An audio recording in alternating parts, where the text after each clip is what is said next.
यशश्चारुचित्रं धनं मेरुतुल्यं गुरोरङ्घ्रिपद्मे मनश्चेन लग्नं ततः किं ततः किं ततः किं ततः किं ततः किं ततः किं ततः किं ततः किं कलत्रं धनं पुत्रपौत्रादि सर्वं गृहं बान्धवा सर्वमेतद्धिजातं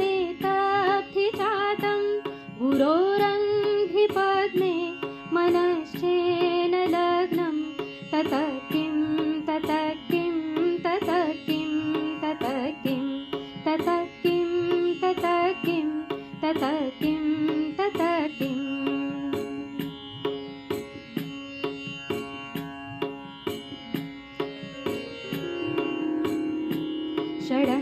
षडङ्गादिवेदो मुखे शास्त्रविद्या कवित्वादिगद्यं सुपद्यं करोति गुरोरङ्घ्रिपद्मे मनश्चेन लग्नं ततः किं ततः किं ततः किं ततः किं ततः किं ततः किं ततः किं ततः किं विदेशेषु मान्यः स्वदेशेषु धन्यः सदाचारवृत्तेषु मत्तो न चान्यः गुरोरङ्घ्रिपद्मे मनश्चेन लग्नं ततः किं ततः किं ततः किं ततः किं ततः किं ततः किं ततः किं ततः किम्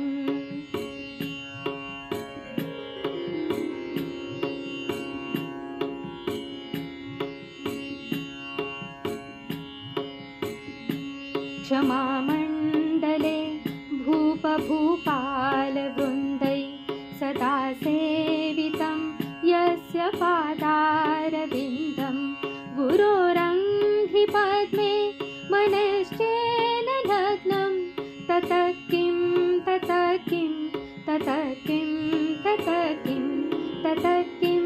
ततः किं ततः किं ततः किं यशो मे गतं दीक्षु दानप्रतापा जगद्वस्तु सर्वं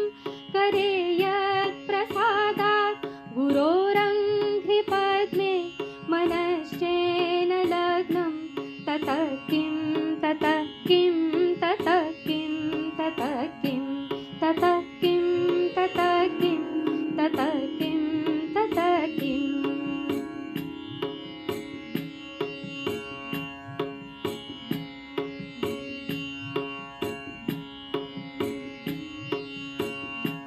न भोगेन योगे न वा वाजिराजौ न कान्ता सुखे नैव वित्तेषु चित्तं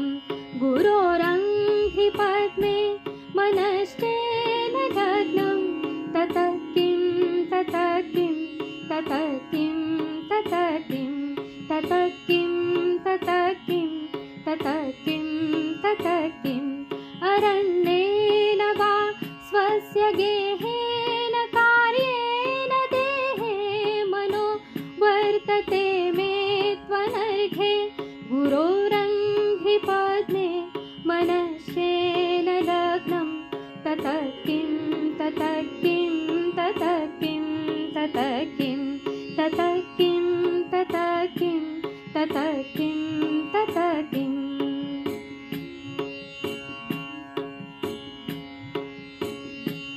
अनर्घ्याणि रत्नादिमुक्तानि सम्यक् समालिङ्गता कामिनी यामिनीषु गुरोरङ्घ्रिपद्मे मनश्चेन लग्नं ततः किं ततः किं